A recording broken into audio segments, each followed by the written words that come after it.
Hi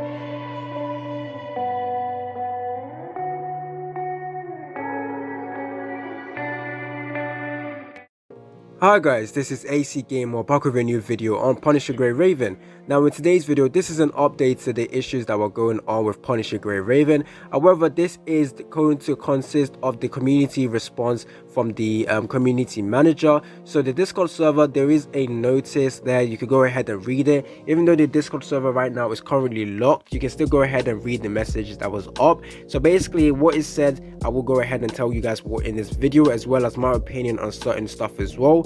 My final opinions, I think. So don't forget to like the video, subscribe, stay tuned for more content on Punisher Grey Raven. Let's get to 10k subscribers. At 10k subscribers, I will be doing a giveaway, so definitely stay tuned for that.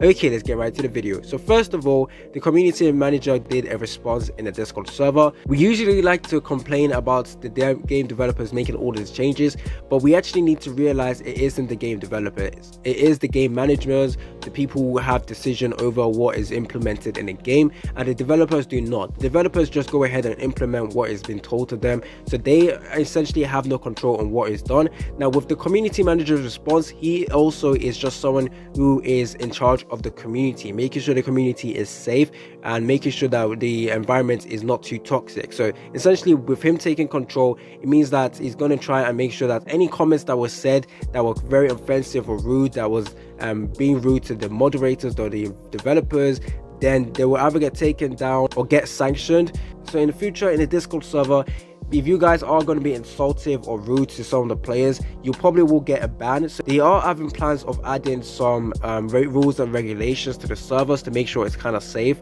for everyone. So that is essentially what the community manager's job is. So we have to wait for an official response from the game manager and from the game operation team before we can actually proceed further with all of our complaints, if you think about it. Even the community manager has said that they do need to wait for an official response from the game operating team, so that they can put out an official response to every player and see what is going to be done about all of these issues that were being brought up. So yeah, we just have to wait for that. But with the community manager, essentially it just affects the Discord and making sure it is a safe environment. Now with my opinion, I actually think the statement being said is perfect. He goes over saying that he does not condone any type of words being said, some offensive words being said to some of the players and stuff like that. Also in addition, he did talk a little bit about the moderation, the Discord mods. Basically, there are a lot of people picking out that some of the Discord mods were saying something that was kind of offensive to certain people. Now some people might not find what he said offensive, that 50% of people will not find it offensive,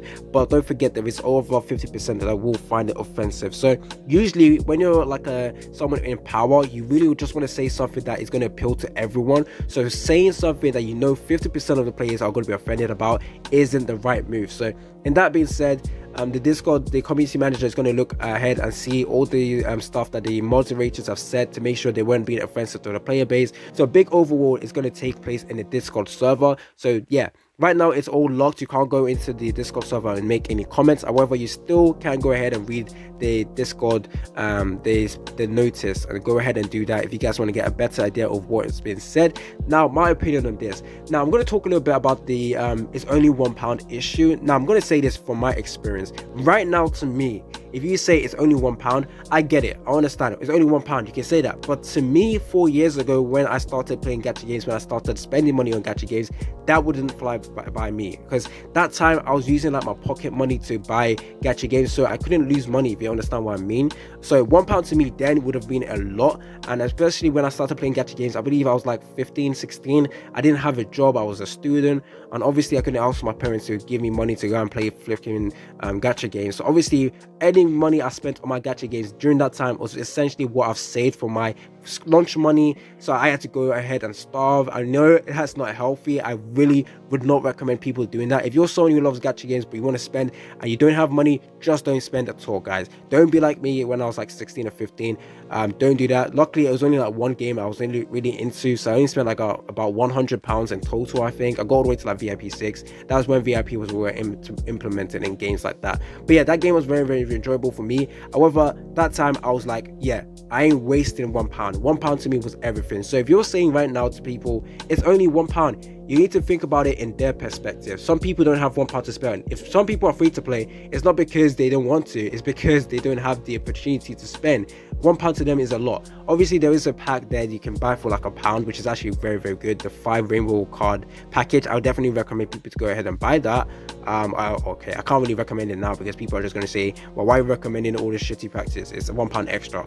Okay, I'll just keep my mouth shut about recommendations of packs at the moment. Right now, with people saying it's £1, it shouldn't be a big issue. To me right now, yeah, okay, I can say, yeah, it's not an issue for me because I have my own money, I'm working, I have all of this stuff. But yeah, to people out there who think it's £1 only, you need to think out of it in their perspective.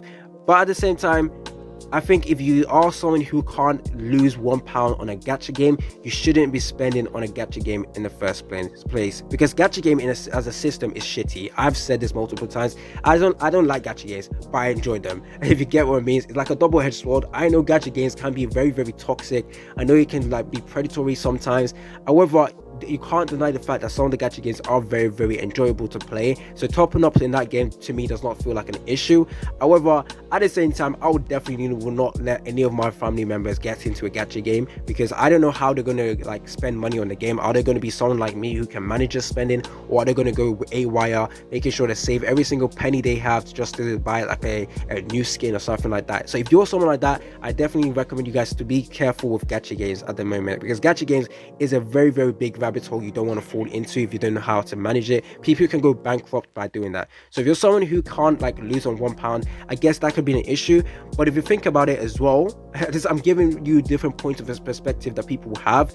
And yeah, so if you think about it as well, if you're continuously buying a pack that you know it's £1 over, that means you're getting shafted over and over again. So if you buy the same pack, the rainbow card, 15 times, you basically lost £15. At this moment, we can say that it's only £1, but if you continuously to buy the rainbow card, can't you say that you're losing out every single time you buy that? So therefore, the accumulative of the amount of money you lost accumulated to over like £10 or stuff like that. So therefore, you're not actually, it's not only £1, it's actually more than that. So that's just giving you a bit of perspective on when people say £1. This is the for and against. So right now it doesn't really affect me. However, I do understand why people are getting offended by that, and a lot of people need to realize that some people out there just can't afford to spend too much on gacha games, if you get what I mean. That concludes everything I want to talk about in today's video. Now, I actually don't have any personal like issue with the event with the skin. If you couldn't get the skin, if you're free to play, I don't really care. It's a skin. Skin doesn't benefit me. However, I know a lot of people are going to be like, well, events right now are free to play friendly. That is true. There's a lot of games right now that are bringing out a ton of events that are free to play friendly, that you can actually get every single reward free to play. And I think a lot of gacha gamers have already realized that that is what they want. So when they go into a game and none of the resources, and maybe one of the resources you can't get from farming or like getting free to play, then yeah, it's going to cause a huge issue, because they're used to games giving them stuff for free. If you think about it, right now I started playing gacha games back again in 2020, so last year, when Hero Kontari came, and since then every single gacha games I've played, every single event, I could go ahead and get every single stuff for free. So now I realize that game developers are producing events that are free to play friendly, in terms of everyone can get the resources. So whenever there's a game out there who does something different, which makes sure that one of the resources is not free, you can't really get for free, then I guess a lot of people are going to be annoyed about that, because they're getting used to it. So I believe we're all getting comfortable with games giving us free stuff. Basically, that's how it is. So I don't really know if I can say that's a good thing, because now game developers need to realize that if we don't give them free, if they don't give us free stuff, we're gonna start hating. So I don't know if that's a good thing or is a bad thing. So tell me down in the comment section what you think. It's been your boy AC Gamer. Hopefully I don't get too many hate in this video. Once again, in this video I went over the for and against, as well as the community post for the community manager. Very good response in my opinion. Now we just have to wait. It's been your boy AC Gamer, and I'm out.